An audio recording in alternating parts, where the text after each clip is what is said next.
voy a grabar. Bueno, mientras que Entonces, Eleazar, tendría que ajá, ponerte como, ya va, como coanfitrión. ajá.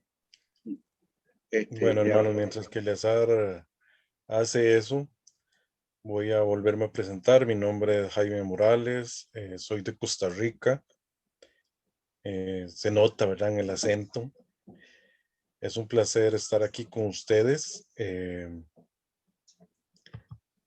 Creo que nunca había dado una conferencia a un grupo de Venezuela estrictamente. Esta va a ser la primera vez. Es un placer estar con ustedes.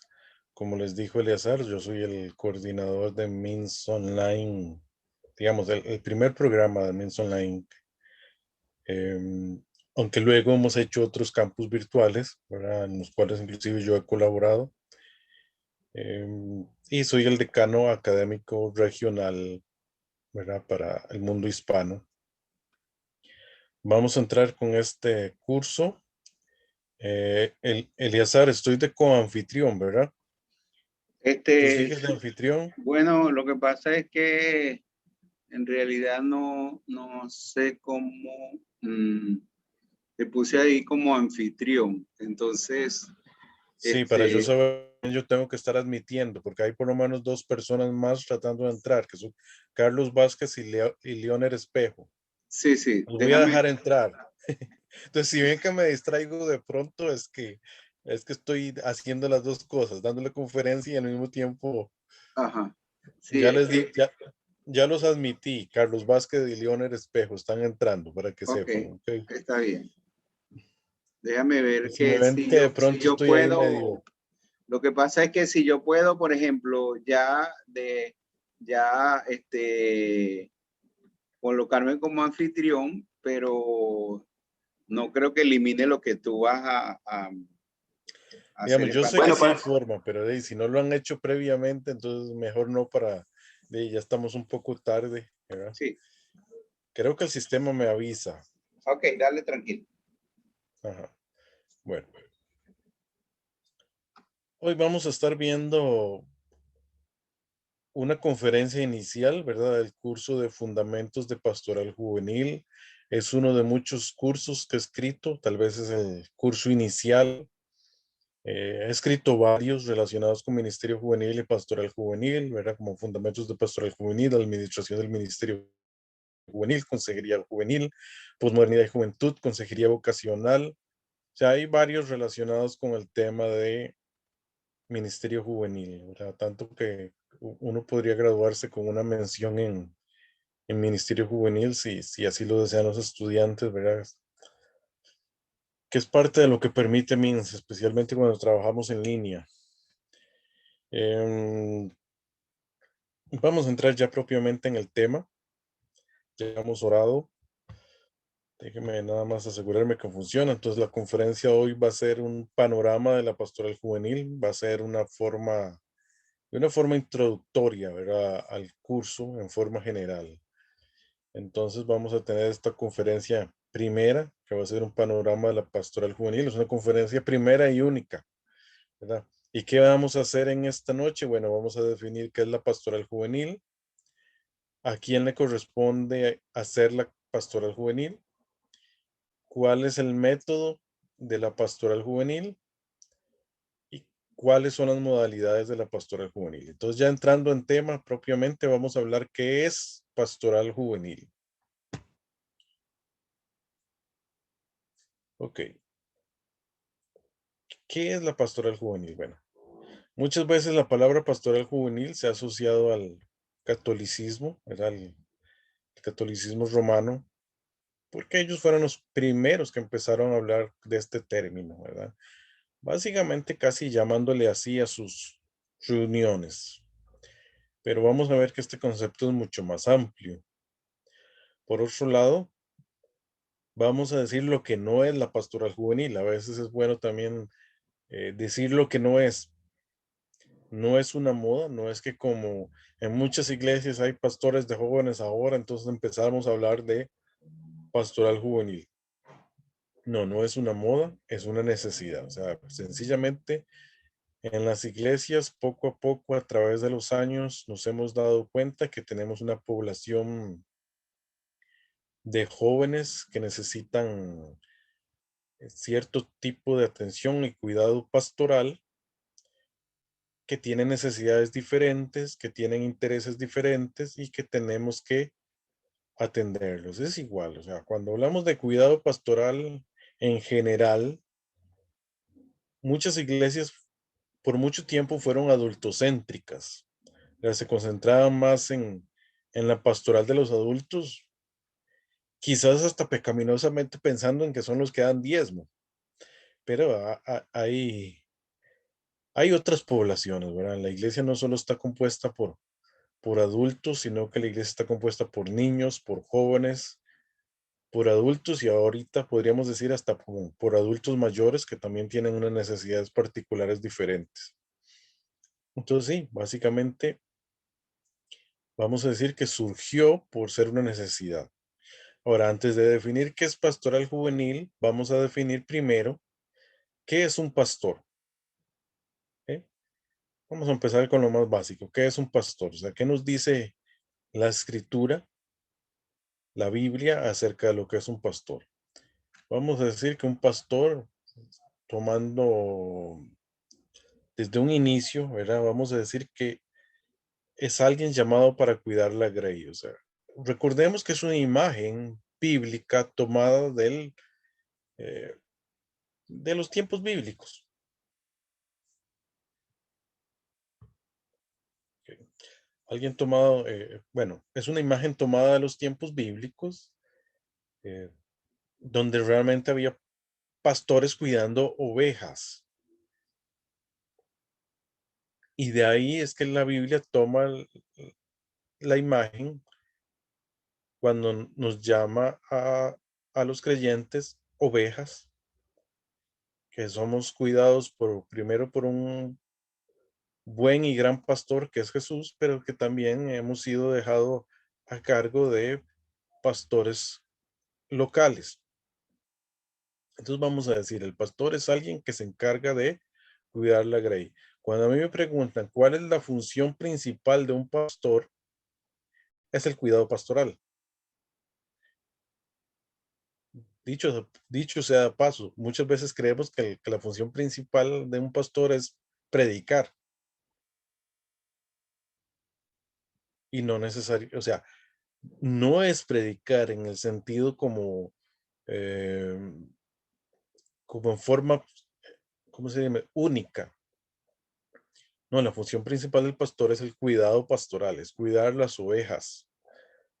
Predicar es parte de ese cuidado. O sea, cuando los pastores preparan los sermones con dedicación y predican todos los domingos, ese es parte del cuidado, pero no es todo el cuidado, ¿verdad? O sea, no quiero decir que predicar no sea algo que tienen que hacer los pastores, sino que predicar es una parte del cuidado pastoral. O sea, hay algo más grande que hacen los pastores que se llama el cuidado pastoral, que incluye muchas cosas. Incluye consejería, incluye visitación. Bueno, que ahora en tiempos de pandemia eso estaba difícil, pero eh, incluye seguimiento, incluye predicación, ¿verdad? Predicación es parte de alimentar la grey, pero las ovejas no solo se alimentan, hay que abrigarlas, hay que cuidar que no se extravíen, etcétera. Entonces, siguiendo con el concepto, entonces un pastor es alguien llamado a cuidar la grey. El mejor ejemplo de pastor es el propio Jesucristo. Y vamos a ir a la escritura y buscar algunos pasajes. Si usted tiene a mano su Biblia, puede buscar. Vamos a ir primero a Juan 10:11.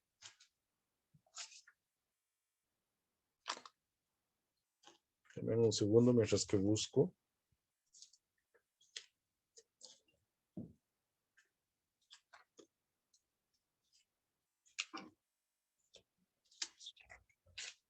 A ver.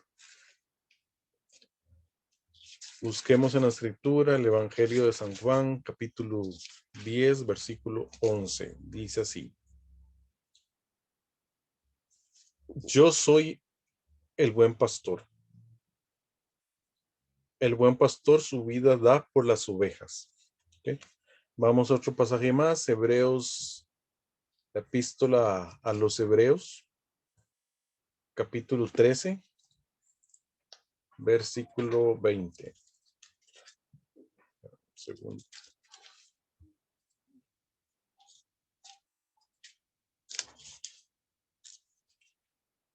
Ok, el último capítulo de la epístola a los Hebreos, el capítulo 13, versículo 20, dice así: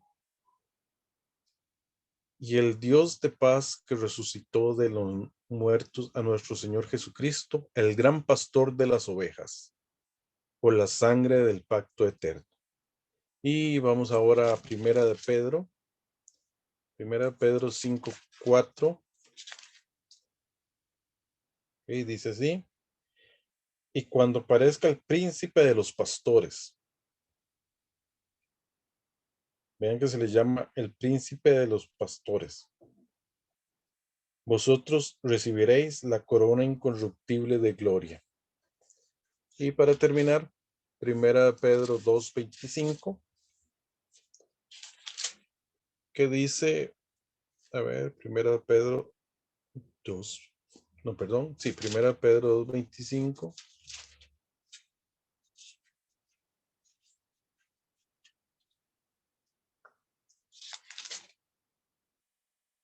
Porque vosotros eres como ovejas descarriadas, pero ahora habéis vuelto el pastor y obispo de vuestras almas, ¿ok? Quizás para los próximos pasajes, no sé si Eleazar me pueden ayudar los hermanos leyendo, pueden participar, pero a veces dura mucho como leyendo o decidiéndose quién participa. Entonces lo que voy a hacer es que simplemente el que quiera leer el versículo lo lee. ¿Qué más? Se dice que el pastorado es un don espiritual. Si alguien me puede leer Efesios 4:11.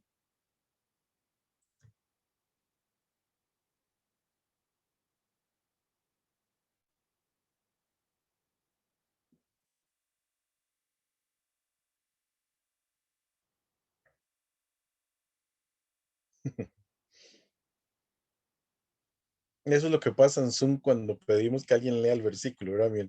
Uno no está seguro quién lo va a hacer, tal vez que pueda estar seguro si se ofrecieron, tal vez podrían levantar la manita o algo para uno saber. Que César Luzardo lo va a leer.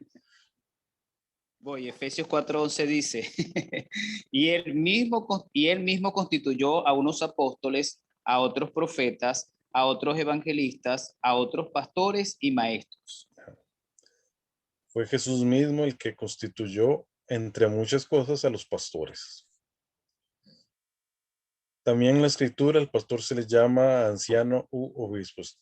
Eh, Muy bien, vamos a seguir. Entonces, en general, ¿qué es un pastor? Bueno, el que cuida la grey. El mejor ejemplo que tenemos es Jesús.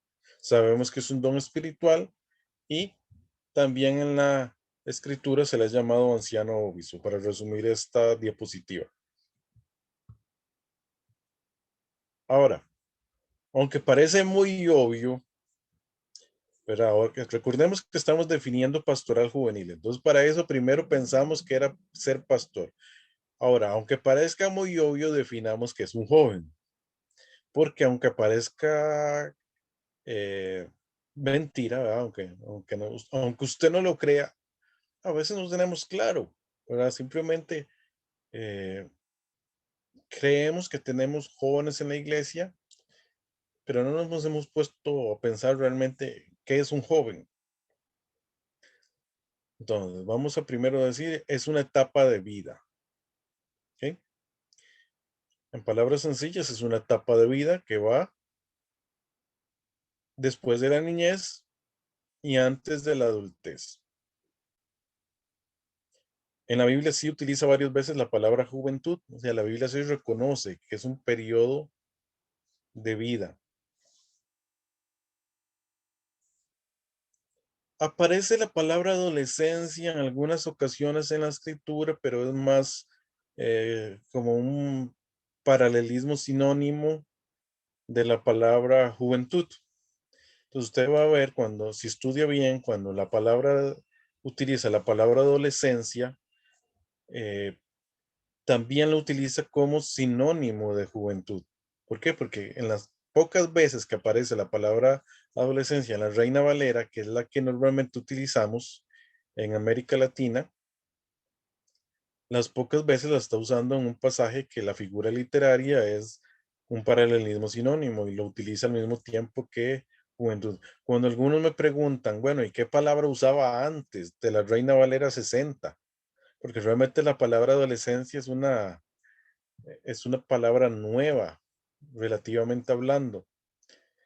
Bueno, usaba la palabra mocedad, así como usted lo escucha. Usted revisa la Reina Valera 1909, en los pasajes que en la Reina Valera 1960 utiliza la palabra adolescencia, ellos utilizan la palabra mocedad.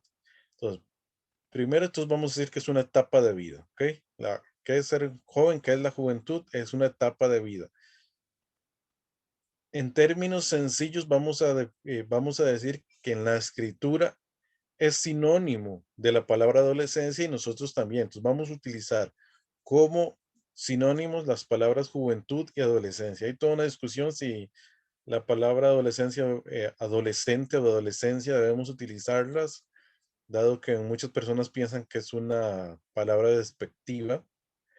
eh, pero como le digo, no vamos a entrar mucho en eso. Simplemente vamos a decir que son sinónimos y, y bueno, y podemos usar o la palabra juventud o la palabra adolescencia, aunque para algunas personas en su marco teórico son cosas diferentes. En el marco teórico de nuestros cursos vamos a decir que ministerio juvenil y ministerio de adolescentes estamos hablando de lo mismo, de pastoral juvenil y la pastoral de adolescentes. Aunque muchas veces se le llama adolescencia más a la primera etapa de vida de la juventud, pero en general para mí son términos sinónimos, ¿verdad? Por lo menos desde mi punto de vista, tal vez hay personas que piensan diferente, pero desde mi punto de vista son términos equivalentes y la misma escritura los usa como términos equivalentes.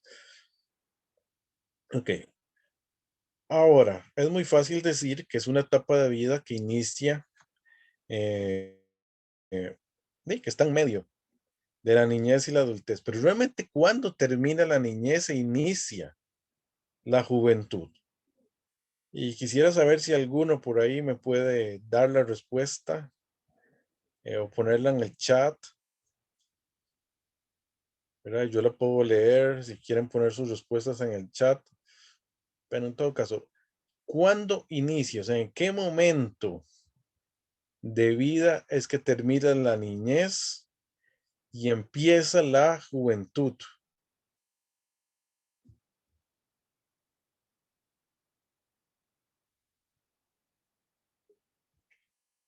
A ver,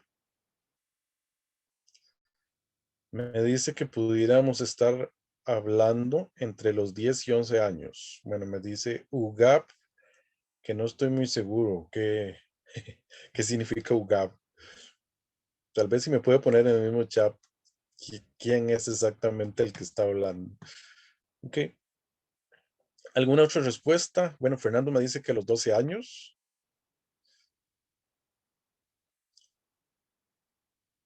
Ajá. Ok. José Antonio Fonseca dio en el clavo. Él llama que con la pubertad. Es cierto. O sea, no vamos a hablar de algo cronológico. Muchas veces queremos identificar con fechas exactas cronológicas de edad. No es que la juventud empiece exactamente a los 11 o exactamente a los 12 o exactamente a los 13. No. Inicia con algo que se llama la pubertad. ¿Qué es la pubertad? Bueno, son los cambios fisiológicos. Bueno, en general esa serie de cambios biológicos que se dan en los niños y que pasan en ese momento a ser jóvenes o adolescentes. Vean que es una cuestión más de madurez. Estamos hablando de una cuestión más de madurez y madurez específicamente del cuerpo. O sea, ahí empieza la juventud, ahí empieza con la llamada pubertad. Ahora, lo que más se le complica a la gente no es cuando inicia. Dicho sea de paso, con las niñas es mucho más fácil saber cuándo inicia la pubertad, ¿verdad? Hay una marca eh, que nos permite saber muy bien cuándo inicia la pubertad en las niñas, ¿verdad? Que es la menarquía, que es la primera menstruación. Con los varones es más complicadito, ¿verdad? Es más, y todos los cambios que se van dando con la voz, eh, con el crecimiento del cuerpo, la aparición de vello corporal, etcétera, etcétera. Ahora, ¿cuándo termina la juventud? Y nuevamente les pido su participación, ya sea que lo hagan con micrófono o que lo hagan con chat y yo les leo las respuestas. Pueden también hacerlo con el micrófono. O sea, ¿cuándo termina? Porque casi todos tienen claro que la juventud inicia con la pubertad, pero ¿cuándo realmente termina la juventud? ¿Por qué? Porque muchas veces tenemos en nuestras iglesias gente que le llamamos jóvenes y bueno, a veces no son tan jóvenes o a veces uno creería, especialmente los que ponen marcas de edad y no tanto marcas de madurez, ¿cuándo es que termina? Así como en el inicio podemos poner una palabra que se llama la pubertad, en el final podemos poner, en el final de la juventud también podemos poner una sola palabra. ¿Y cuál es esa palabra?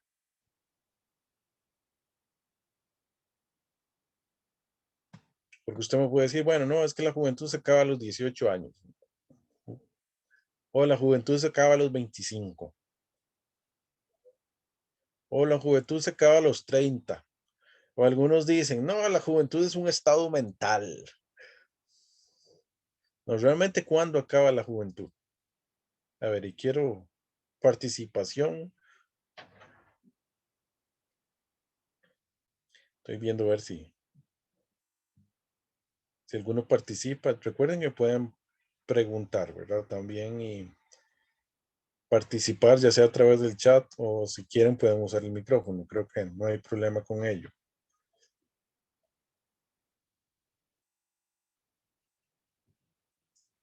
Bueno, dado que ninguno participó, creo que es que ninguno tiene la clave de cuándo acaba.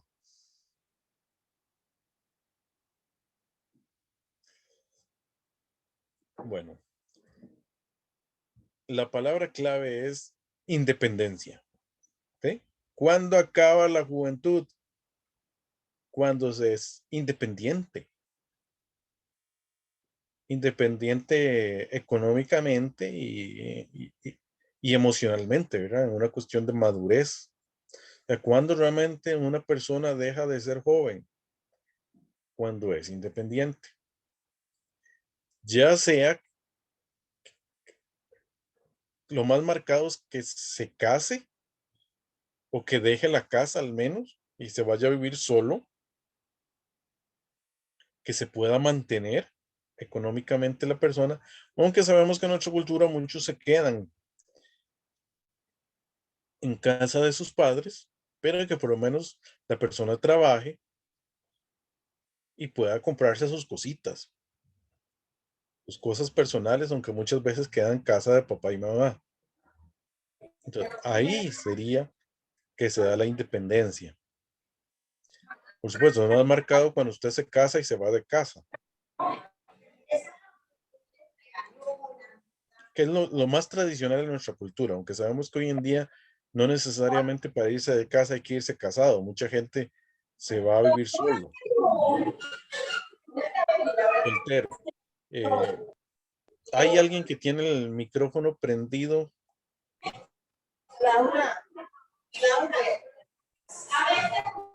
Hay alguien que tiene el micrófono prendido y está entrando el sonido. Bueno, Sí, ya lo muteé yo mismo, Ruth, porque Ruth como yo soy Saraí. el host, ya lo hice. Ok. Se me olvidaba que yo soy host y puedo hacerlo. Ok. Entonces sí, vamos a decir que entonces un joven es eh, aquel creyente, ¿verdad? O aquella persona, ahorita no hablemos de creyente, aquella persona que está entre la pubertad y la independencia, ¿ok?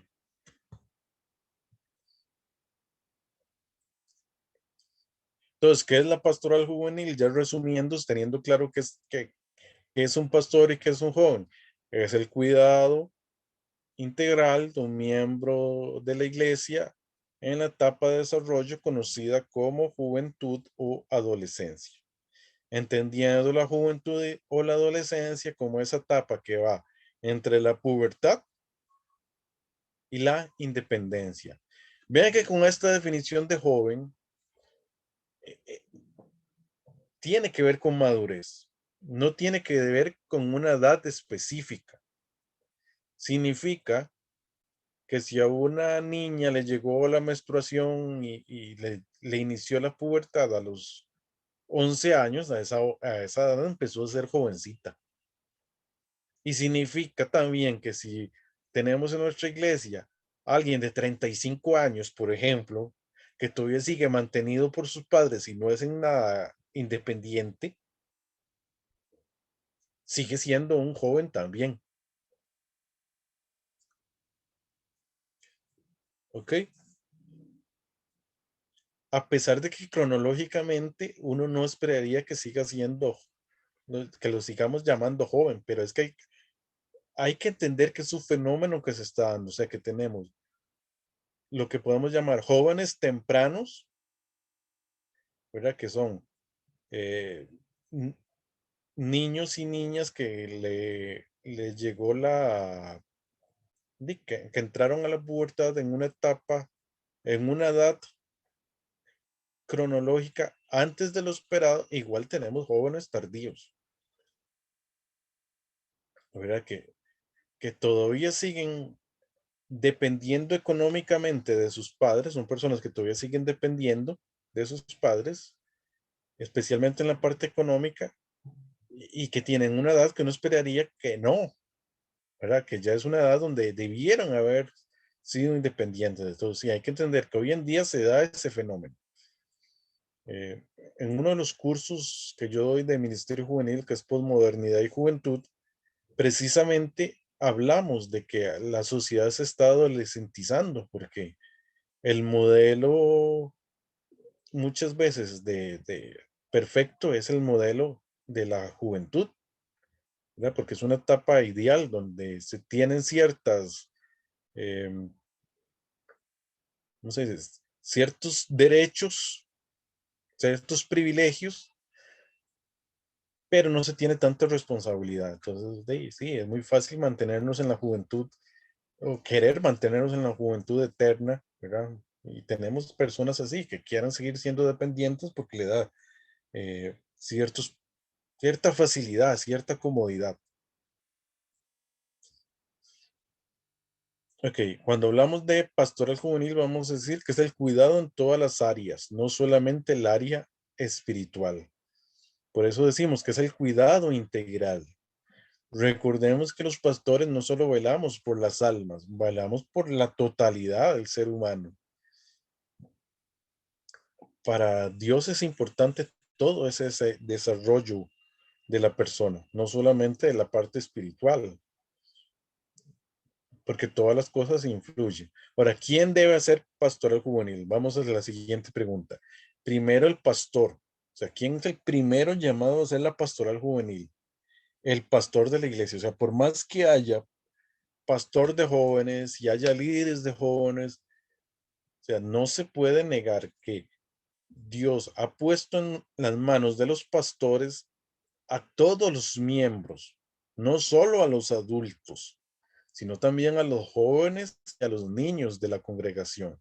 Entonces, primeramente le corresponde al pastor y a los líderes de la iglesia, llámense ancianos, llámense diáconos, ponga el nombre que usted quiera, pero a esos son los que primero les corresponde la pastoral juvenil. Bueno, si en la iglesia hay un pastor de jóvenes nombrado, pues sí, también al pastor de jóvenes, también a los que se les llama líderes de jóvenes, ¿verdad? Aquellos que estén a cargo de los jóvenes en la iglesia, maestros de jóvenes, si es que hay clases de escuela dominical de jóvenes, ya sea maestro de adolescentes, maestro de jóvenes, que estén divididos de cualquier forma que estén en sus iglesias. Y por supuesto los padres de familia. A los padres de familia también son llamados a ser pastores de sus hijos. Es parte de la función del padre y de la madre. Acompañar pastoralmente a sus hijos, porque en primera instancia Dios nos ha dado a nuestros hijos como parte de nuestra responsabilidad, nos los ha entregado y tenemos que dar cuenta a Dios por ellos, ¿verdad? Entonces, ¿qué pasa? Muchas veces los padres cometen el error de pensar que la parte de educación espiritual le corresponde a la iglesia y no es cierto, le corresponde primeramente al hogar. Entonces, sí, todos estos hacen pastoral juvenil en cierto sentido. Ok. Ahora, ¿cuál es el método de la pastoral juvenil? Vamos a decir en forma breve que es el discipulado. ¿Okay? El discipulado es el método de la pastoral juvenil en general. O sea, ¿qué es lo que hacemos en el fondo? Con prácticamente todas las actividades de educación y formación y cuidado en la iglesia, discipular. Ahora vamos a ver lo que no es el discipulado. ¿Sí? Lo que no es el discipulado. Número uno, el discipulado no es el seguimiento que se le hace a un nuevo creyente. El discipulado no es una serie de lecciones sobre doctrina al nuevo creyente. No es la enseñanza de un catecismo. No es una serie de cursos de formación. No es un paso en una pirámide de formación. No, el discipulado es más que eso. De hecho, muchas de estas que estoy mencionando pueden ser parte del proceso de discipulado de un creyente, pero no es solo eso. No, realmente el discipulado es la relación entre un maestro y un discípulo, un maestro que enseña y modela al discípulo para que el discípulo pueda aprender. Y eso podemos verlo especialmente con Jesús. El mejor modelo de discipulador es Jesucristo. Él fue el maestro que estuvo acompañando por 3 años a sus discípulos hasta formarlos. Entonces, ese es el modelo que aparece en la escritura. Ahora, ¿qué implica ese modelo? Implica renuncia, ¿sí? Parte del discipulado es renunciar a ciertas cosas. Implica un llamado a seguir a Jesús, a seguir un maestro, a proclamar la verdad. Y implica seguimiento. Es importante aclarar que todos los creyentes somos discípulos. No es o sea, un discípulo no es algo de lo que usted se gradúe. Usted sigue siendo discípulo. Aunque usted tenga maestrías y doctorados en teología, usted sigue siendo discípulo.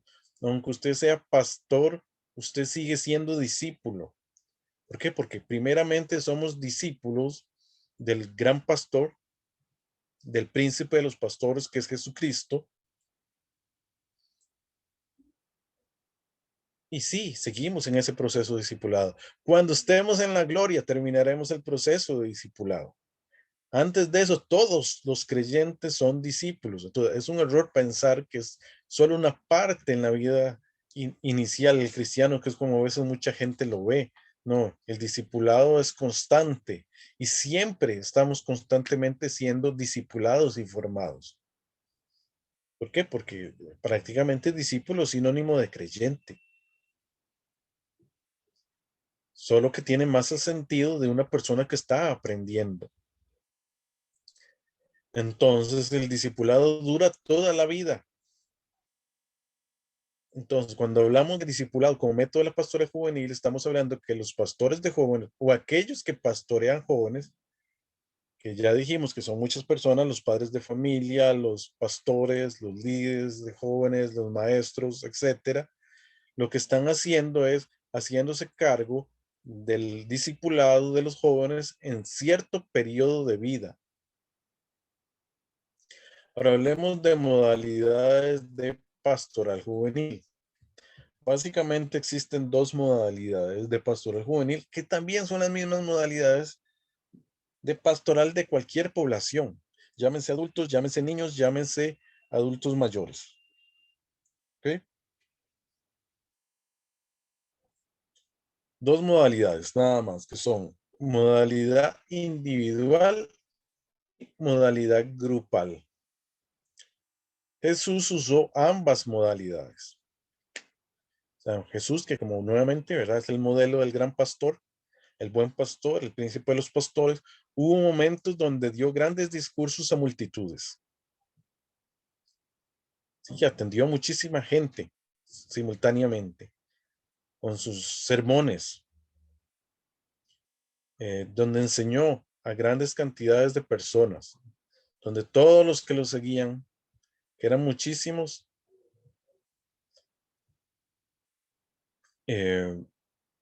lo seguían. Por otra parte, hubo momentos donde trabajó solo con los 12. Un grupo más pequeño. Y hubo momentos donde atendió individualmente. Hay toda una serie de pasajes ahí que les puse. Lucas 10, 38 y 42. El Lucas 22, 31 al 34. Juan 3, del 1 al 15. O sea, hubo toda una serie de momentos donde Jesús atendió a las personas individualmente. Si quieren, leemos por lo menos algunos de los pasajes. Vamos a ir a Lucas. Y me gustaría, si es posible, que alguien lea el pasaje para que no solo me escuchen a mí hablando. Entonces, Lucas 10:38. Si alguien puede leerlo, me hace el favor. Puede levantar la mano para confirmar ahí, ¿verdad? Recuerden que Zoom da la opción de levantar la mano. Entonces, o simplemente prenda su cámara y lo dice. Ok, Carlos Pacheco me levantó la mano. Por favor, hermano, me lo lee. Lucas 10 del 38 al 42. Aconteció que yendo de camino, entró en una aldea y una mujer llamada Marta le recibió en su casa. Esta tenía una hermana que se llamaba María, la cual, sentándose a los pies de Jesús, oía su palabra. Pero Marta se preocupaba con muchos quehaceres y acercándose dijo, Señor, ¿no te da cuidado que mi hermana me deje servir sola? Dile, pues, que me ayude. Respondiendo Jesús le dijo, Marta, Marta, afanada y turbada estás con muchas cosas, pero solo una cosa es necesaria. Y María ha escogido la buena parte, la cual no le será quitada. Vemos ahí a Jesús atendiendo a una única persona. Era a Marta. Es atención individual, ¿verdad? Se estaba atendiendo individualmente. Jesús tomaba su tiempo también para atender individualmente a ciertas personas. Vamos a otro pasaje. Lucas 22 del 31 al 34.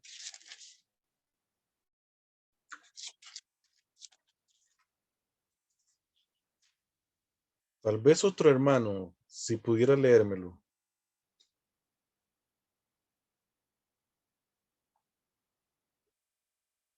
Lucas 22 del 31 al 34. Yo puedo hacerlo. Ok, Eleazar. Lucas 22 del 32. A ver. Lucas 22 del 31 al 34.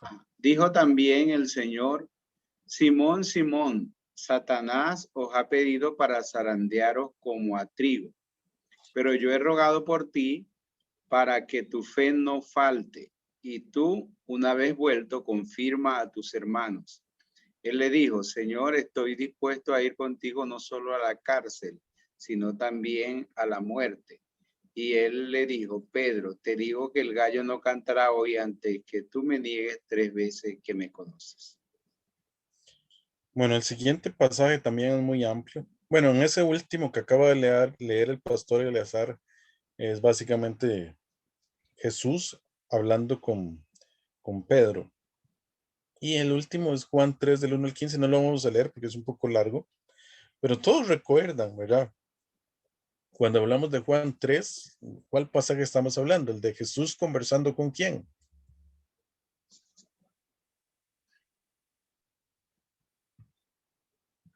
Ahí me pueden poner la respuesta, ya sea que la digan o la ponen en el chat. Bueno, ya Carlos me la puso, dice Jesús y Nicodemo. Sí, es el pasaje de Jesús y Nicodemo. O sea, Jesús atendía, tomaba tiempo para atender a las personas en forma personal.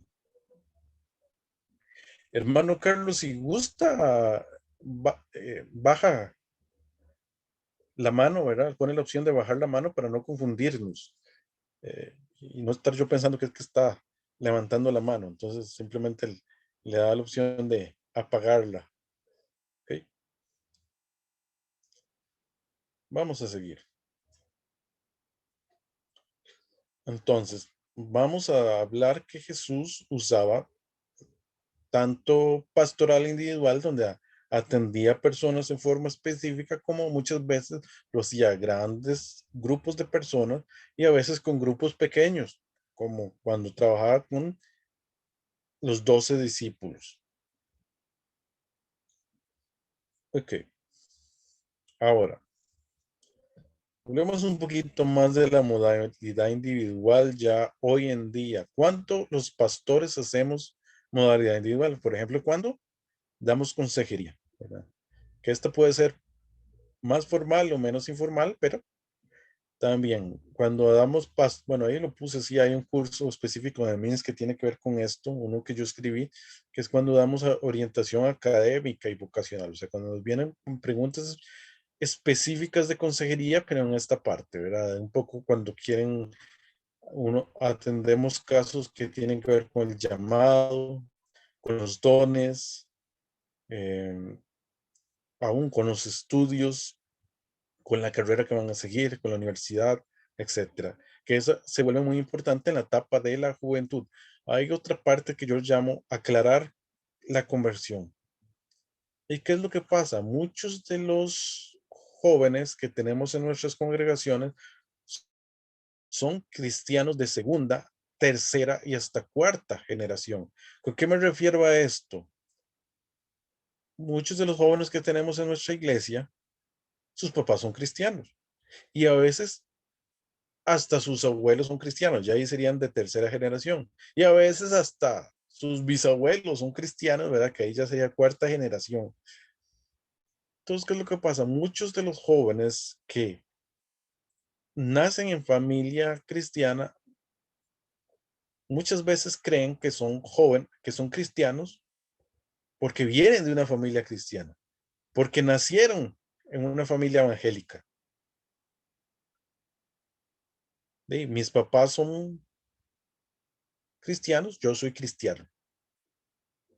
Entonces, por eso es importante que usted como pastor, usted como líder que trabaja con jóvenes, siempre asuma que no son creyentes hasta que demuestren lo contrario.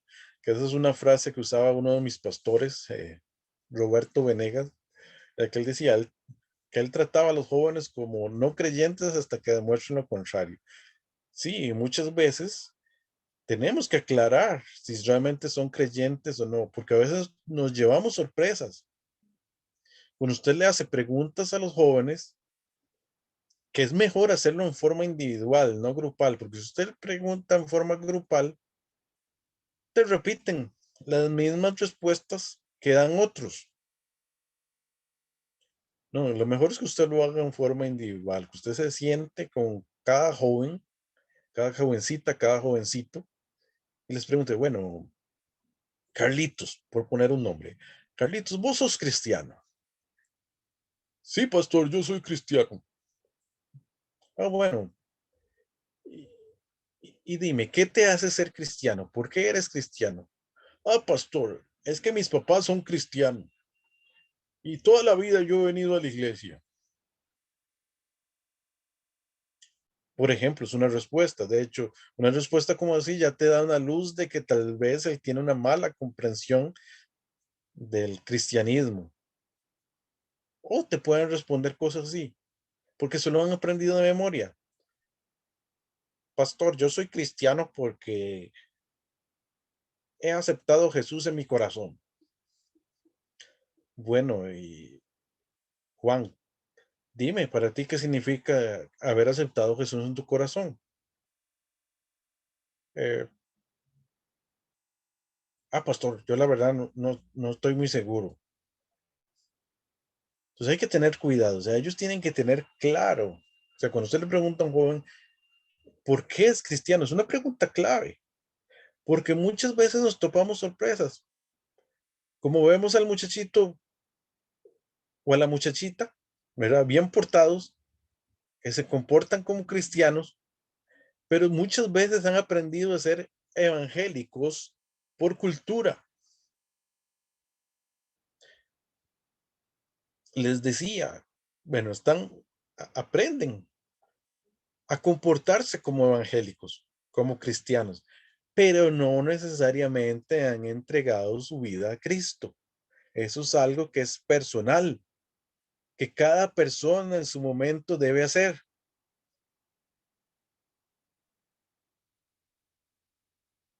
Puede que el jovencito tenga muy claro en qué momento ya usted dio. Hay otras veces no lo tienen tan claro, pero sí tienen claro que han entregado su vida a Cristo. O sea que cuando vos les preguntas, eh, José, ¿por qué tú eres cristiano? Pastor, es que yo he entregado mi vida a Jesús. He aceptado a Jesús en mi corazón. Bueno, y tú le preguntas, bueno, pero ¿qué significa aceptar a Jesús en corazón? Dímelo en palabras que tú entiendes. Sí, ok, para mí eso significa que yo vivo para Jesús, que mi vida ha sido entregada a Él. Ok, eso es una buena respuesta. ¿Por qué? Porque muchas veces todo pueden repetir como loras lo que han aprendido, que son cristianos. ¿Por qué? Porque aceptaron a Jesús en su corazón, porque recibieron a Cristo en su corazón, porque tengo a Cristo en mi corazón. Pero a veces son preguntas aprendidas que realmente en el fondo no saben lo que significa. ¿Por más que han crecido. Cuando hablamos de personas que han crecido en la iglesia desde niños, es muy importante que como pastores tomemos el tiempo para estar seguros. Porque como yo les dije, de pronto pensamos que el muchachito, como es hijo del líder tal o del pastor tal, ya es cristiano. Y no. Y puede el muchacho en serio no ser, o sea, portarse bien, ser bien portado, pero no es lo mismo ser bien portado que ser nacido de nuevo. Son cosas diferentes. Entonces sí, es una de las cosas que tenemos que tener cuidado. ¿Qué más? Muchas veces cuando aclaramos inquietudes personales sobre enseñanza, es algo que muchas veces los pastores hacemos. Se nos acerca alguien y dice, pastor, ¿puede aclarar más este punto? Es que no lo entendí muy bien. O llega y te pregunta, vea, pastor, es que yo tengo una duda sobre la Biblia, sobre cierto pasaje. Por lo menos ahí usted se da cuenta que están estudiando la Biblia, ¿verdad? Porque te llegan con preguntas. Pastor, es que yo estuve leyendo Apocalipsis y no entendí tal cosa. Ok. Es parte del cuidado pastoral atender dudas. Como pastores nosotros se supone que sabemos más que las ovejas, por lo menos en el estudio bíblico, que hemos estudiado más, que hemos hecho más exégesis. Entonces muchas veces las ovejas se nos acercan con preguntas y es parte de nuestra función pastoral atender esas dudas. Esas son parte de lo que hacemos con la pastoral individual.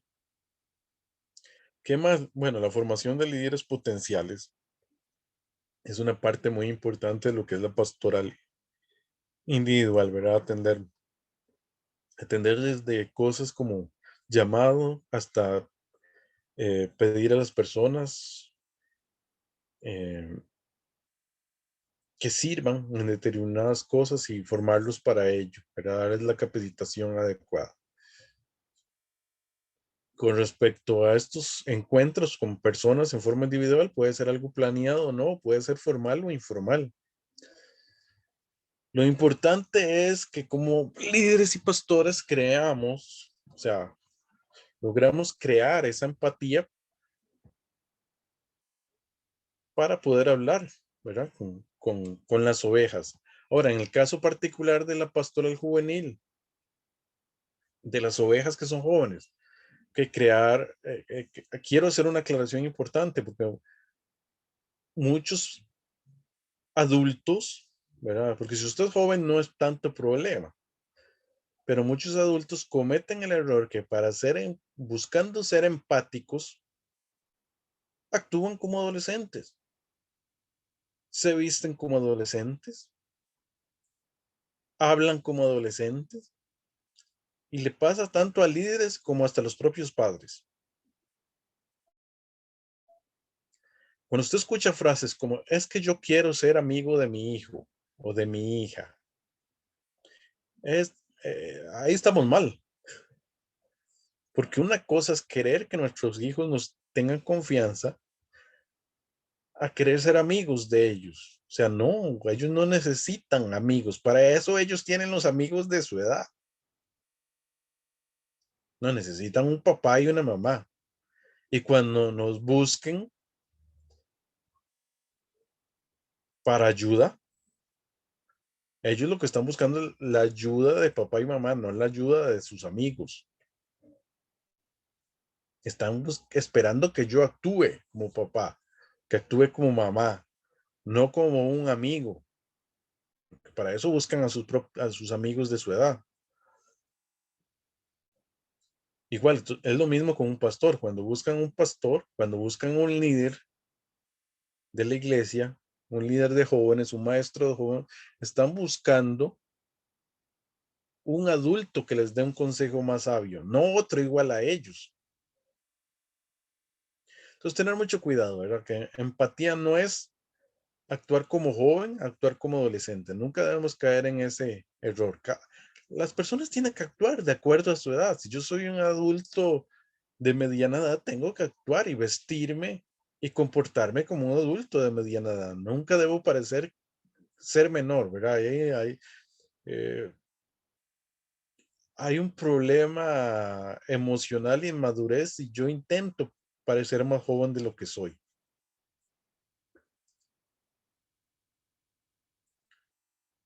Ok, vamos a modalidad grupal. Ya hablamos de la modalidad individual, ahora hablamos de la modalidad grupal. Vamos a decir que es la intervención pastoral con los jóvenes en grupo o conjunto. Puede ser con todo el grupo de jóvenes o con grupos específicos.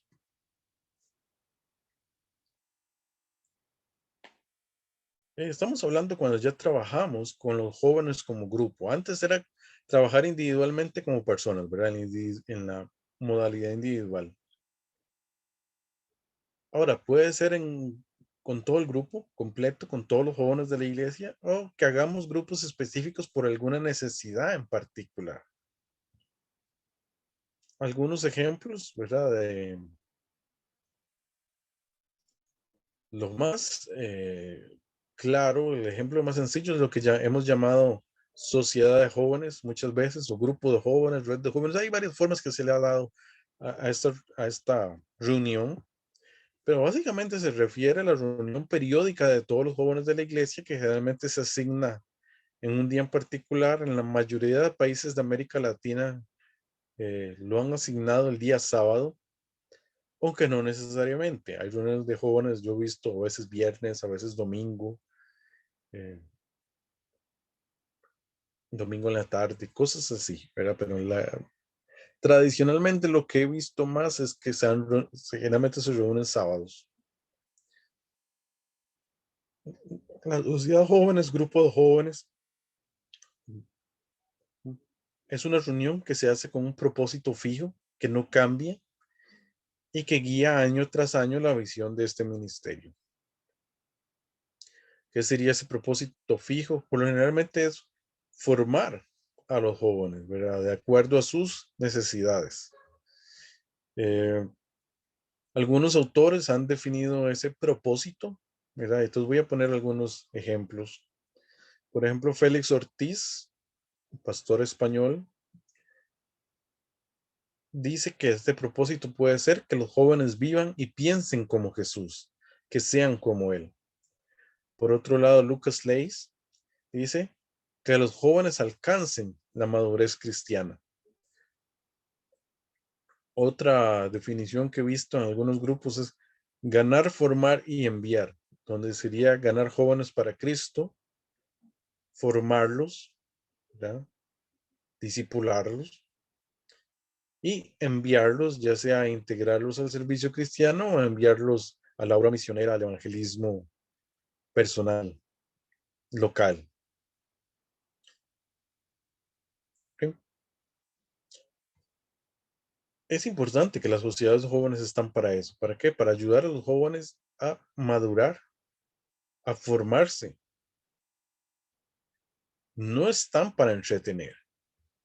No están simplemente con la función de tener un grupo de jóvenes por tener un grupo de jóvenes, porque todos tienen un grupo de jóvenes. No, la función principal es ayudarles a ser como Jesús, a crecer en su madurez cristiana, en llegar a la estatura, a la plenitud de Cristo, como dice la Escritura. Ese debe ser el propósito. Hay otros tipos de modalidad grupal. Bueno, cuando tenemos escuela dominical de jóvenes, que también su función es más educativa. Cuando tenemos ministerios basados en el cultismo, ¿verdad? Del Baden Powell, ¿verdad? Que fue el fundador de los Scouts, que tienen un énfasis más en formación integral, que en diferentes iglesias tienen diferentes nombres. No sé si alguno recuerda alguno más, pero yo aquí mencioné algunos, ¿verdad? Ictus Internacional, Exploradores del Rey, etcétera. O sea, ha habido varios ministerios cristianos que se basan básicamente en la filosofía de los scouts, pero son cristianos, ¿verdad? Si alguno recuerda algún otro nombre, me lo puede poner ahí en el chat o mencionármelo. Eh, bueno, José Antonio Fonseca me menciona OANSA y no sé si conocen algún otro más. Recuérdeme qué significaba OANSA, ¿verdad? Sí tiene un, un nombre específico, ¿verdad? O sea, son siglas de algo. Recuerdo que en inglés las siglas son diferentes, creo que es como Awana en inglés, pero en español creo que es Uanza. Si se acuerdan, qué significaba Uanza. Ok. Dice, obrero aprobado no se avergüenza, eso es lo que significa. No sabía. Pero en todo caso, hay ministerios, ¿verdad? Que se basan más en estos principios. De hecho, para la próxima vez voy a agregar ahí el OANSA a los ejemplos. Ok. También con grupos específicos, ¿verdad? Vean todo el grupo jóvenes, pero también podemos hacerlo con grupos específicos. Por ejemplo, tener células o grupos pequeños de jóvenes, sí, también se puede. Que básicamente las células son, bueno, la mayoría conoce el concepto de célula, pero se refiere a grupos de 6 a 8 personas con propósito definido. Generalmente son para evangelismo, o sea, hacemos células con el propósito de evangelizar a otros o discipulado. Casi siempre se hacen reuniones en casas, ¿verdad? Con las células. y generalmente son homogéneos las células, o sea, están divididos por edad o por sexo o por cercanía. ¿Cuál es la parte más importante de las células que crean compañerismo cristiano? A veces con los grupos de jóvenes, especialmente si son muy grandes, a veces no se da el espacio para crear el compañerismo suficiente, pero en las células sí se permite que se crean relaciones y vínculos entre personas, entre creyentes más estrechos. ¿Por qué? Porque, digamos, usted ya tiene un grupo de jóvenes, no sé, de unos 25 jóvenes, ya se empiezan a formar subgrupos y puede que haya gente que quede aislada, gente que no participa, eh, igual gente que son los que absorben, ¿verdad? Pero cuando hay células es más fácil, ¿verdad?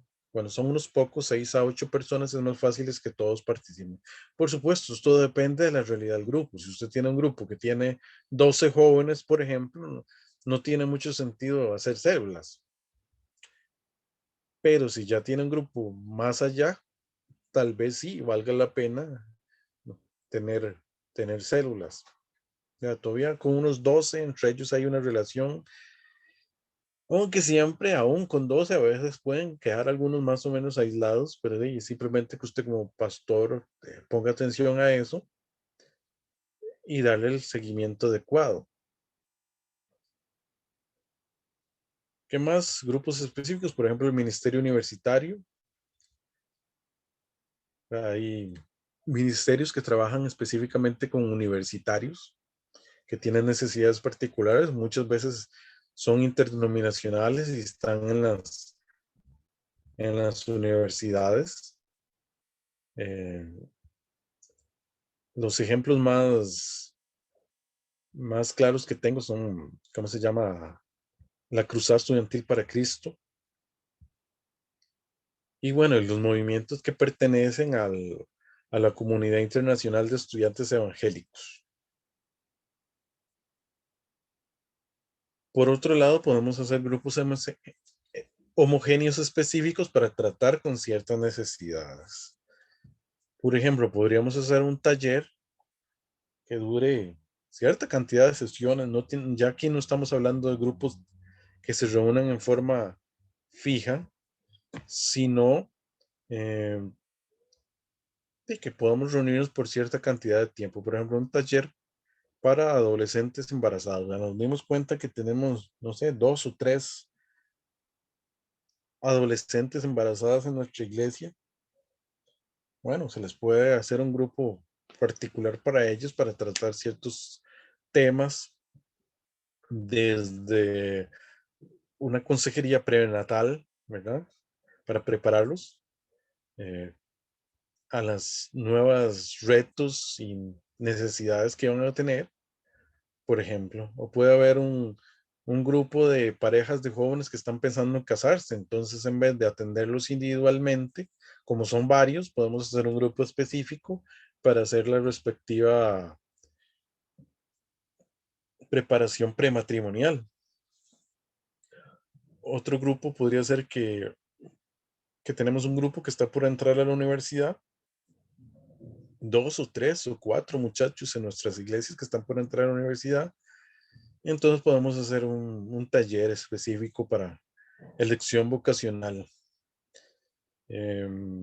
para aquellos que están en los últimos años de la educación media.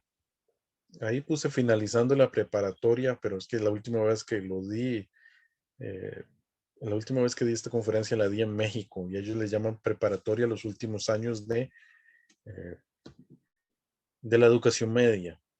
Probablemente en Venezuela debe ser diferente. En Costa Rica, de hecho, son 5 años de educación media,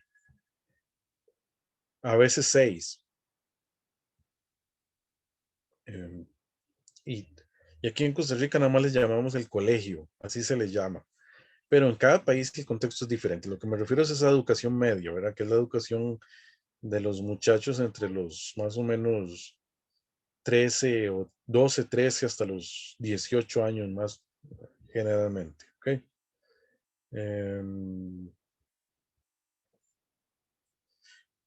Carlos me está diciendo que se le llama educación media o bachillerato.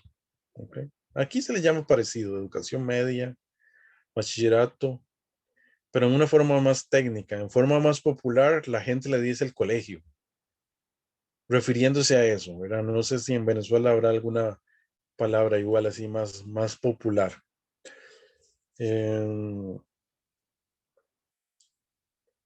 Okay. Por ejemplo, también a preadolescentes que el siguiente año entrarán a la secundaria para prepararles para dicha etapa de vida. Es decir, que están en educación primaria eh,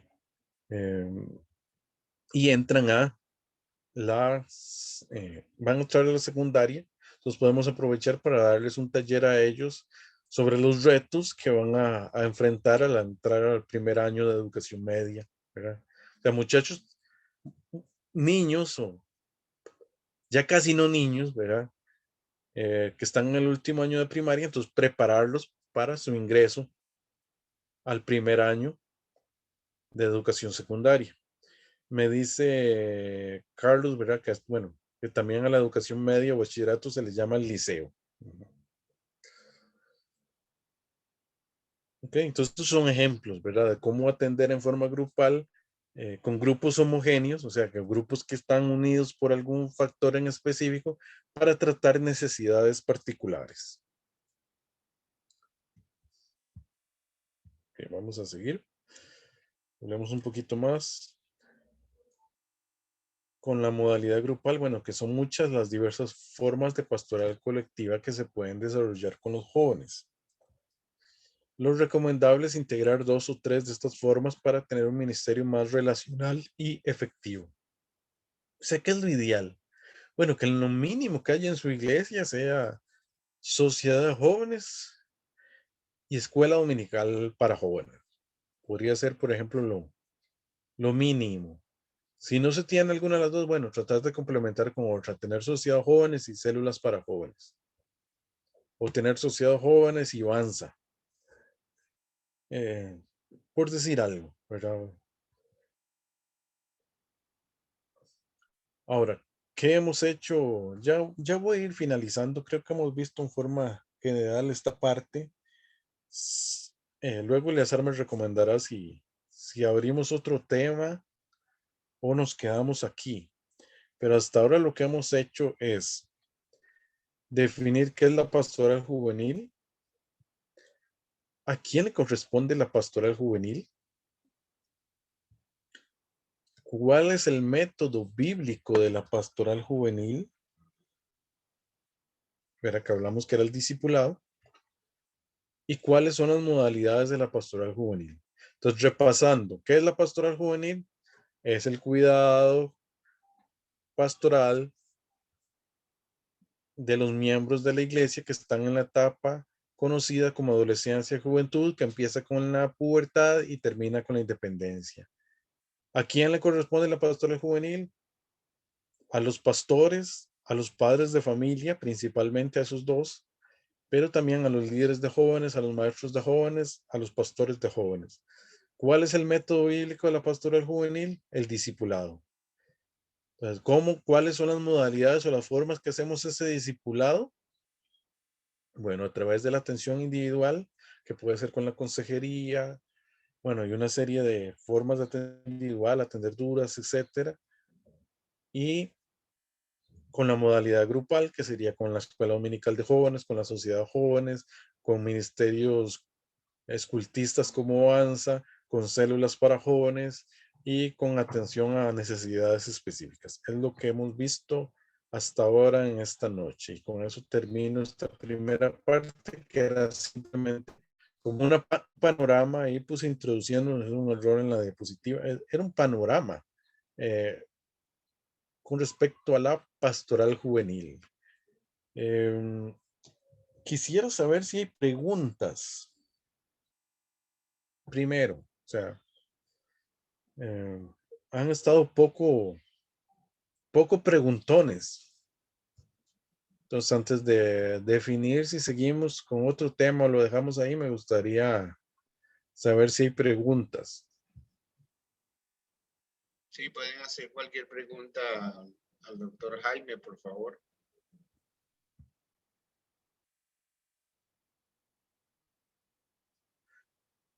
Voy a dejar de compartir pantalla, aunque sea por un momento, para ver si los que tienen la cámara activada, verlos todos, ¿verdad? Yo dejar de... Yo tengo una pregunta, si se puede. Dime. Ajá. Bueno, yo pienso en esa cuestión, claro, voy a comenzar la pregunta con una afirmación para poder poner en contexto la pregunta. Yo pienso que en la cuestión de los jóvenes se ha hecho mucho énfasis en separar a los jóvenes de la iglesia.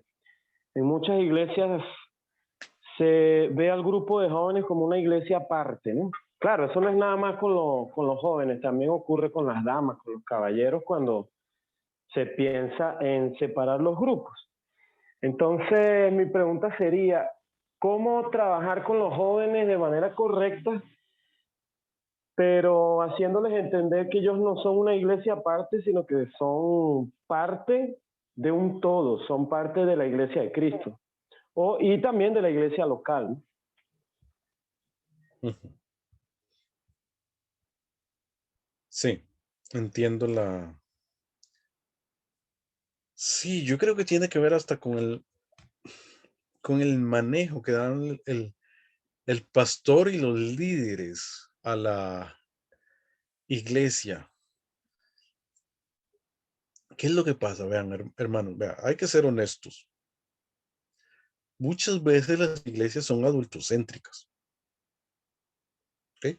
Muchas veces hemos cometido el pecado de ser muy adultocéntricos. ¿A qué me refiero con eso? De que nos hemos centrado más en los adultos que en los niños y que en los jóvenes. Ejemplos concretos. El pastor prepara un sermón y casi todas sus aplicaciones van dirigidas a los adultos. Pocas veces cuando prepara un sermón y aplica, hace aplicaciones específicas para el mundo de los niños y para el mundo de los adultos. Perdón, para el mundo de los jóvenes. Sino que casi todos los ejemplos que pone tienen que ver con el mundo adulto. Ok, otro ejemplo. Por ejemplo, uno de los grandes errores que yo he visto que algunas iglesias cometen es sacar a los niños y a los jóvenes del culto para que tengan un culto, o sea, al mismo tiempo que está el culto de los adultos, sacan a los niños y sacan a los jóvenes. A veces para que tengan su propia actividad. Ok, eso es un gran error, ¿verdad? Porque sencillamente los estamos separando. ¿Y cómo se supone que se van a acostumbrar a estar los niños y los jóvenes en el culto si los sacan? No sé cómo será. Vean que yo no conozco su contexto y no sé si lo hacen o no lo hacen. De hecho, ahí me pueden comentar en el chat si conocen iglesias que lo hacen, que hacen esa práctica. Que por ejemplo, que en el culto dominical, a la hora de la prédica del pastor, no están los niños o no están los jóvenes. Entonces, ¿qué es lo que pasa? Desde ahí empezamos a separarlos. Y tal vez el pastor eh, puede ser que los líderes y el pastor los saquen sencillamente porque les estorban, ¿verdad? Porque les parece molesto tener a los niños, a veces muy pequeños, llorando en el culto. Y así hablemos, o sea, yo conozco casos y estoy hablando de cosas que yo conozco, ¿verdad? Que los sacan porque hasta les molesta que los bebés estén llorando, por ejemplo. Que los niños muy pequeños se estén molestando.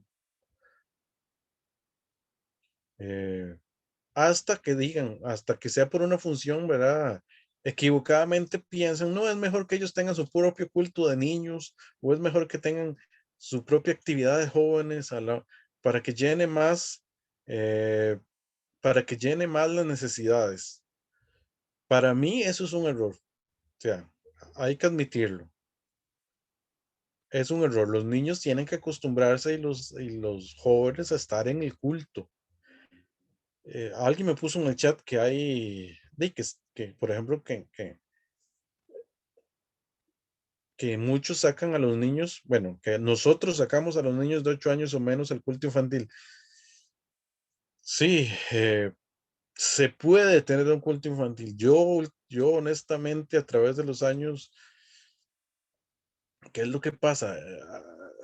El problema es que a veces empezamos a estirar esa edad, ¿verdad? Y ya no son los de 8, sino que ya los de 9 no quieren pasar al culto y luego ya los 10 no quieren pasar. Entonces, ¿qué es lo que pasa? Que no acostumbramos desde pequeños a los niños a estar en el culto con los adultos y luego nos sorprendemos que en la juventud se quieran ir y porque les parece aburrida la iglesia, porque les parece aburrido el culto. Cuando nos acostumbramos a sacarlos para que tuvieran su propia actividad que no los aburriera.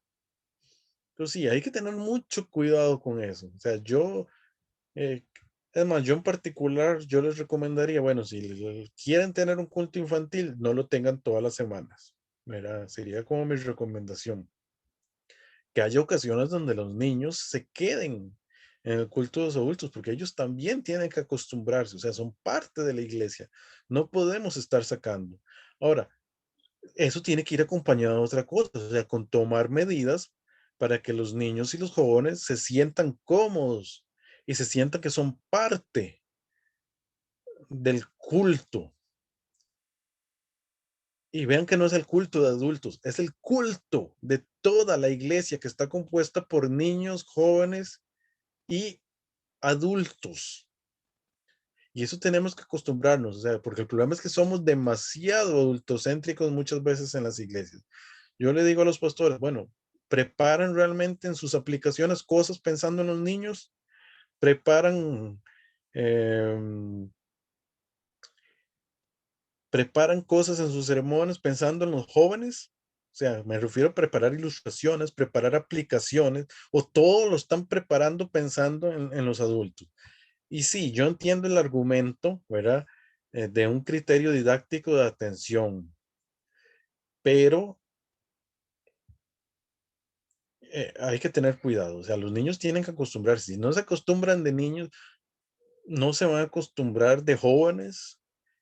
O sea, de jóvenes es más difícil que se acostumbren. Así de sencillo. O sea, es mejor que estén ahí molestando y que se acostumbren a estar siempre en el culto, que en el culto tienen que estar todos. Por ahí me preguntaban que, por ejemplo, en el culto de oración casi no hay jóvenes, casi no hay niños.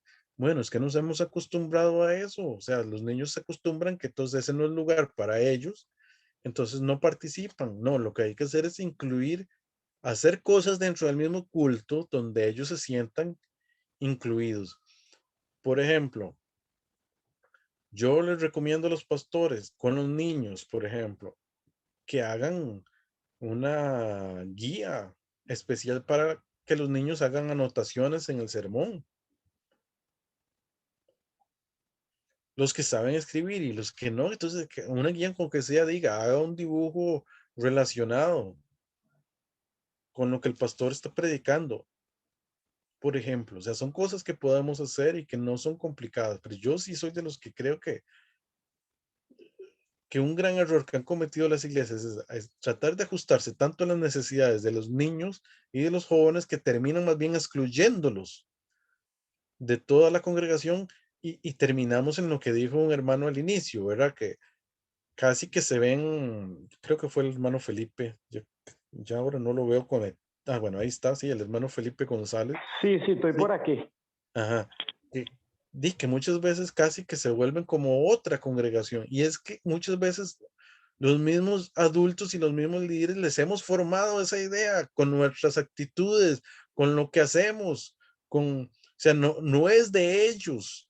O sea, a ellos no se les metió en sus cabecitas de pronto que ellos son como otra congregación. No, nosotros como adultos somos los que muchas veces nos los hemos separado tanto del resto de la población de la iglesia, ¿verdad? Buscando por cuestiones didácticas, ¿verdad? Atender mejor sus necesidades y todo. No, para eso tenemos la sociedad de jóvenes, para eso tenemos la escuela dominical de jóvenes o la escuela dominical de niños, por ejemplo. O sea, para eso tenemos otras actividades, pero yo creo que en el culto tiene que estar toda la familia y tienen que acostumbrarse a estar. O sea, hay actividades donde se tiene que acostumbrar a estar toda la familia.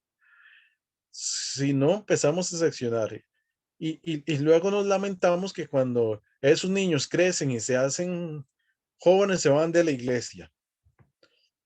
Que espero que no pase allá en Venezuela, pero es lo que pasa a nivel en prácticamente todos los países. O sea, hay un gran abandono de niños que cuando fueron niños asistían a la congregación y cuando llegan a la adolescencia o a la etapa de ya de la universidad, dejan la congregación. Y es eso, que poco a poco los fuimos separando y no es de sorprendernos que luego abandonen, ¿verdad?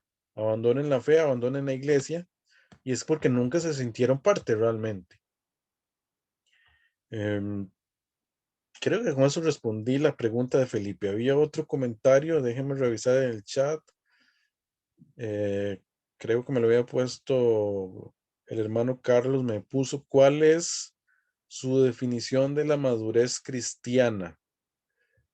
Ok, básicamente los pasajes, ¿verdad? En la escritura que hablan acerca de llegar a la estatura de la plenitud de Cristo. Sabemos que eso solo eh, va a ser en la gloria, pero lo que tenemos que entender es que todos los cristianos siempre estamos madurando, siempre estamos creciendo. O sea, los pastores siguen creciendo en su madurez cristiana. Sí, es algo que no acaba. No es algo que podemos decir, ah, yo soy un cristiano maduro. Bueno, sí, en cierto sentido soy un cristiano maduro, pero sigo aprendiendo.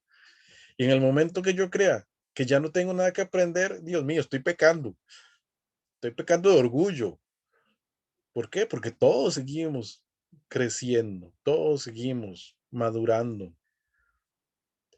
hasta que cada vez seamos más parecidos a Jesús. Y poco a poco vamos dejando pecados, áreas de nuestra vida que son pecaminosas, que hasta que ni siquiera nos habíamos dado cuenta que eran pecado. Y de pronto el Espíritu Santo nos toca y nos dice, Jaime, tenés que dejar esto, estás pecando y no te habías dado cuenta. Y a todos nos pasa, hermanos. ¿Ok?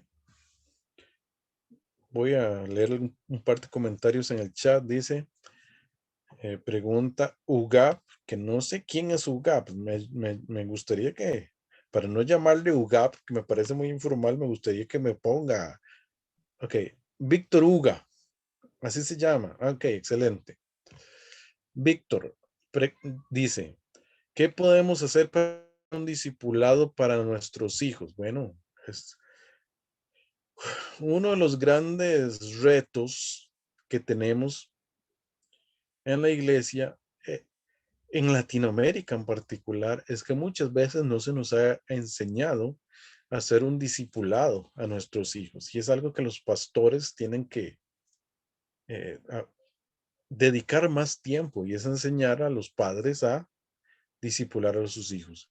¿Qué pasa? En otros contextos, las personas han tenido la bendición de tener padres cristianos que fueron discipulados por sus padres. Y sí, esto lo hacen de forma muy natural, pero no todos han tenido esa bendición. O sea, hay que entender que muchos de nuestros creyentes sencillamente no tuvieron papás que los discipularon, eran muchos de las ovejas que tenemos en nuestra iglesia, tal vez porque sus papás no eran cristianos o sencillamente porque sus papás, a pesar de que eran cristianos, nunca los discipularon. Pero sí, es algo que tenemos que aprender. De hecho, yo tengo pensado en algún momento, pronto, no, no lo tengo a largo plazo, lo tengo a mediano plazo, hacer un curso sobre eso, sobre cómo discipular a los hijos. Enseñar cosas tan básicas como cómo hacer un devocional con los hijos, cómo hacer un culto familiar, eh, cómo orar por los hijos. cómo bendecirlos, cómo, no sé, o sea, un montón de detallitos que tal vez muchos aprendieron de sus padres, pero por ejemplo en mi caso se volvió una necesidad. Mis papás no son cristianos, para que conozcan un poco el contexto. Entonces a mí nadie me enseñó a hacerlo. Y a veces creemos que es algo de nivel de iglesia local. Sí, por supuesto que es algo de nivel de iglesia local, pero que no es algo que un seminario debería enseñar, porque se supone que eso deberían hacer los pastores en las iglesias locales. Pero alguien también tiene que enseñarle a los pastores cómo es que se hace. Entonces ahí es donde yo creo que también los seminarios entramos en juego. O sea, si hay seminarios que enseñan a los pastores cómo se debe discipular a los hijos, luego los pastores pueden enseñar a los padres en sus iglesias cómo discipular a los hijos. Y sí, es todo un tema.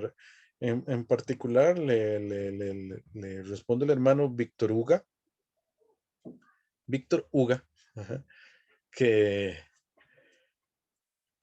sí, yo hasta estoy escribiendo un curso sobre eso, ¿verdad? Es todo un tema, porque en general, por ejemplo, mucha gente cree que un devocional familiar es lo mismo que un culto familiar y son cosas distintas. ¿Verdad? Es mucho más fácil un culto familiar, perdón, mucho más fácil un devocional familiar que un culto familiar, es algo más sencillo de hacer. Tienen implicaciones diferentes, pero sí, yo en lo particular estoy escribiendo un curso sobre eso, espero no durar más de 2 años escribiéndolo, ¿verdad? Pero sí me ha tomado su tiempo escribirlo y prepararlo bien. Em, en particular, yo estoy pensando en niños, no tanto en jóvenes, en el curso que estoy escribiendo. Yo ya tengo hijos pequeños hasta cierto punto, ¿verdad? Una que ya prácticamente va a ser adolescente. Y sí, hay consideraciones. Por ejemplo, una consideración básica a la hora de tener devocionales con los hijos es que lo mejor es enseñar al nivel del más grande. Es un detalle interesante porque la mayoría pensaría que tenemos que ajustarnos al nivel del más pequeño. ¿Ok? La mayoría pensaría, ok, como necesitamos que el más pequeño nos entienda, entonces nos ajustamos al más pequeño. ¿Por qué creen que no? Que es al nivel del más grande. La recomendación. A ver si a alguno se le ocurre. ¿Por qué? ¿Por qué tenemos que hacer los devocionales al nivel de nuestro hijo más grande y no al más pequeño?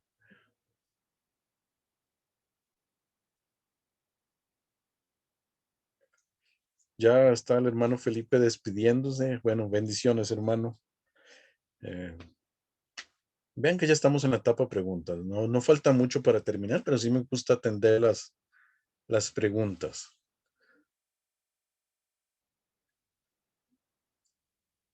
Bueno, creo que ninguno. eh, Vean, hay que ponernos al nivel del hijo más grande por las siguientes razones. Porque es el primero que se va de casa. Tenemos menos tiempo con él. Entonces, si usted lo hace al nivel del hijo mayor, está haciéndolo para el que primero se va a ir de casa. Entonces, usted lo está formando al primero.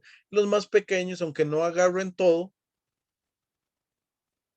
siempre van a tomar. Y va a llegar el momento donde se les va a hablar a ellos, al nivel de ellos, porque el más grande se va a ir primero de casa. Entonces, por eso es que usted tiene que hacer los devociones al nivel del hijo más grande, no al nivel del hijo más pequeño. Por supuesto, usted puede ahí ajustarse, ¿verdad? Y tratar de hacer un equilibrio. En mi caso, que la diferencia entre mis hijos es 5 años, sí, yo trato de usar cosas que se ajusten a los dos, ¿verdad? Cosas que también le llaman la atención al más pequeño. Pero sí, sé que la conversación más fuerte de discipulado, digamos, la que va a tener las dudas más grandes es la mayor. Y la que yo tengo que tener más cuidado de atender sus dudas porque va a llegar el momento donde el más pequeño va a tener dudas igual de pensadas y yo se los voy a atender, donde tal vez ya la más grande ya no está en casa, ¿verdad? Ya se fue, ya creció. Por ejemplo, ese es un detallito con respecto al discipulado de los hijos que a veces confundimos. ¿Alguna otra pregunta? Estoy revisando el chat a ver si hay alguna otra pregunta, pero creo que no.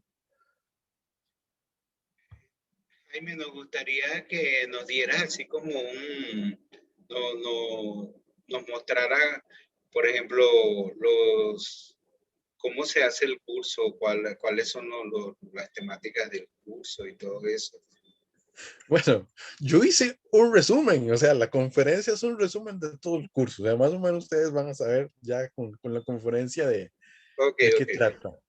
No hay problema. Básicamente, o sea, hay, sí, algunos temitas que tal vez no se mencionó, pero básicamente hacemos una introducción a qué es la pastoral juvenil en el curso, hablamos de las modalidades, ¿verdad? La modalidad colectiva y la modalidad individual, de cómo aconsejar a jóvenes, que es parte de la individual, hablamos, pero sí hay un par de temas que tal vez no se mencionaron, que fue lo que llamo el currículum de formación de jóvenes, ¿verdad? Que son los temas que deberíamos trabajar con jóvenes acomodados como un currículum, ¿verdad?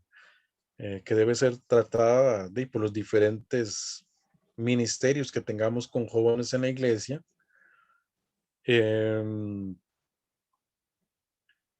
Y bueno, un poco cómo hacer ese planeamiento a la hora de enseñar a los jóvenes y cuál metodología que, bueno, en particular con los jóvenes en las sociedades de jóvenes y células de jóvenes, todo lo que trabaja específicamente con los jóvenes es mejor usar una metodología participativa, ¿ok? Eh, respondí tu pregunta, por lo menos respondí la parte de qué va a tratar el curso, pero Sí, algo sí, sí. más, No, está bien. Está ¿está bien. bien así? Ujú. Ya la parte de evaluación creo que podrían ya, se parece a todos los cursos de MINS, creo que la mayoría de los que está conectado conoce los cursos de MINS. Si Sí. tienen dudas más específicas, luego me pueden preguntar. Voy a leer un par de comentarios del chat. Eh, dice Carlos, gracias, doctor Jaime. En nuestra iglesia dimos sus cursos y ha sido muy efectivo para el trabajo con los jóvenes. Muy bonita la pintura que tiene de fondo. Bueno, en particular, no pensé mucho en el fondo. Fue el último fondo que puse en la última reunión y como me conecté un poco rápido por los problemas de idea, hasta ese momento me di cuenta que estaba el fondo, bueno, de hecho el fondo es de Estudio Ghibli, ¿verdad? Que es uno de los estudios que hace películas de anime, eh, que es una de las cosas que le gustan a los jóvenes, a muchos, ¿verdad? A muchos de los jóvenes, el anime. José Antonio Fonseca menciona en el chat, gracias, perdón, saludos, doctor Jaime, gracias por compartir con nosotros este tema tan vital. Saludos al resto, un abrazo. O sea, siempre me tomo el tiempo de también leer lo que está en el chat por sí, porque muchos de los que están oyendo tal vez no lo leen, entonces yo siempre me tomo el tiempo de revisar. Ahorita estoy haciendo como tres cosas a la vez, ¿verdad? Leyendo el chat, dando la conferencia, contestando preguntas y admitiendo los que de pronto necesitan entrar, pero ya me acostumbré. Ok, ¿alguna otra pregunta o paramos aquí ya para hacer la oración para terminar?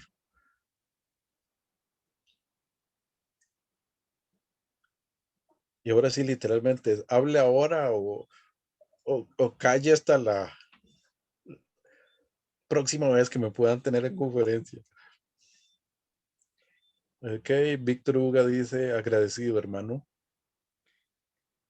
Jaime, quería decirte que, bueno, primero, gracias a Dios, sabes que nosotros aquí tenemos mucho problema con la electricidad y el internet. Gracias a Dios no tuvimos interrupción. Gracias a Dios, el audio, el video, todo, las diapositivas que compartiste, todo ha sido bien y ha sido muy claro todo lo que has compartido, ha sido muy edificante para nosotros. La conferencia queda grabada y también entonces los coordinadores puedan usarla para impartir sus cursos en los centros que ellos tienen, que lo hacen algunos presenciales, otros por Zoom, y de verdad ha sido un bonito tiempo. Queremos agradecerte por este tiempo. César quiere decir algo también antes que pueda orar.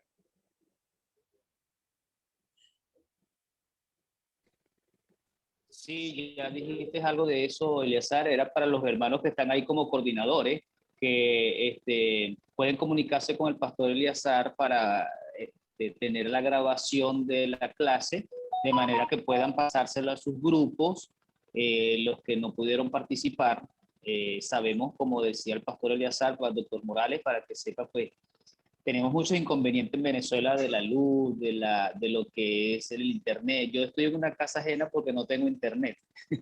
Entonces, de alguna manera, Buen pues ejemplo. sabemos la dificultad. Entonces, para el hermano Fonseca, para Carlos y para todos. Bueno, exacto, es un buen ejemplo de lo que estás diciendo tú.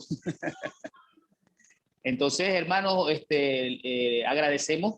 Recuerden, hermanos, que vamos a estar anunciando por el grupo de WhatsApp de los coordinadores del grupo Meet y anuncian en sus propios grupos estadales los clases que vamos a estar dando. Ya el pastor Eleazar lo dijo al principio, pero para los que se conectaron tarde, vamos a trabajar todos los meses, ¿verdad? Con un profesor, vamos a dictar una materia para que usted pueda tener esa facilidad también en su grupo. Entonces, Dios me les bendiga por adelantado entonces.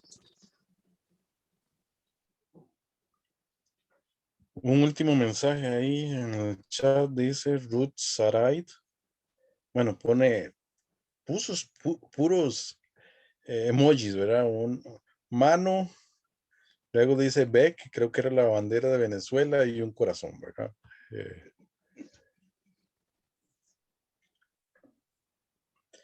Bueno, hermanos, Dios los bendiga. Fue un privilegio haber estado con ustedes. Toda una bendición poder compartir y por este medio, ¿verdad? Gracias a Dios que nos ha dejado la tecnología y podemos hacerlo. Espero no haya molestado mucho el fondo. Honestamente, nada más entré y no lo pensé mucho el fondo que tenía y no me quise poner a hacer pruebas y que luego hubiera algún problema, ¿verdad? A la hora de cambiarlo, ¿verdad? Porque pude quitarlo, pero no me quise ya arriesgar algún problema por estar cambiando el fondo. Creo que se ve bien en general. Sí. Que ha estado bien la conexión y que en general no ha molestado el fondo. No. Bueno, nos gustaría que tú mismo pudieras terminar esta parte orando por nosotros en Venezuela y por los centros de MIN en Venezuela y todo eso. Te agradecemos. Ok, entonces voy a orar para terminar y creo que yo estoy como host, ¿verdad? Todavía. Sí. Me parece. Entonces yo mismo finalizo la reunión, ¿ok? Sí. Estamos de acuerdo, entonces oramos y ya con eso finalizamos, ¿verdad? Sí. ¿Es así? Sí, sí. Ok. Dios, te damos gracias por esta oportunidad que nos has dado de reunir a los hermanos, Señor, allá en Venezuela, desde sus hogares, conmigo que estoy aquí desde Costa Rica, Señor. Gracias porque tú nos has dado el Internet, porque nos has dado la tecnología. Gracias porque son elementos neutrales que podemos usar para bendición, aunque sabemos que otros también los usan para pecado, Señor. Gracias porque tú nos los has dejado y podemos utilizarlos para tu gloria, Señor. Te damos gracias, Señor, por esta conferencia. Gracias porque has permitido que la conexión de Internet haya sido estable y que gracias porque hemos podido grabarla y todo ha funcionado bien, Señor. Ahora te pido por los hermanos en Venezuela. Te pedimos por cada uno de los centros aquí representados y también aquellos que no están representados. Te pedimos que sigan adelante, que les ayudes a seguir en medio de tantas dificultades que se presentan en su país, en su contexto. Te pedimos que les des fortaleza, que les des la motivación de seguir adelante, de seguir estudiando, seguir preparándose, seguir discipulándose, seguir formándose, seguir madurando como creyentes. Te pedimos que acompañes ese crecimiento espiritual en medio de los hermanos en Venezuela, Señor. Te pedimos por cada uno de sus vidas, tanto de los hermanos que estuvieron presentes, como aquellos que posteriormente escucharán esta conferencia, Señor. Bendice a cada uno de ellos, Señor. Guárdalos y ayúdales a completar el curso, a cumplir con cada uno de los requisitos y que lo que hagan, Señor, realmente no sea solamente por obtener una nota, sino que sea para el aprendizaje, para la madurez y especialmente, Señor, para tu gloria, Señor. Nos ponemos en tus manos, en el nombre que es sobre todo nombre, en el nombre de Jesucristo. Amén y amén.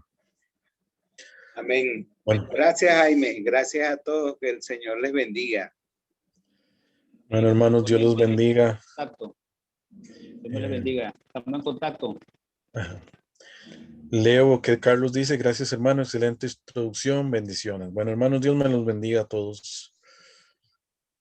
Entonces yo doy por final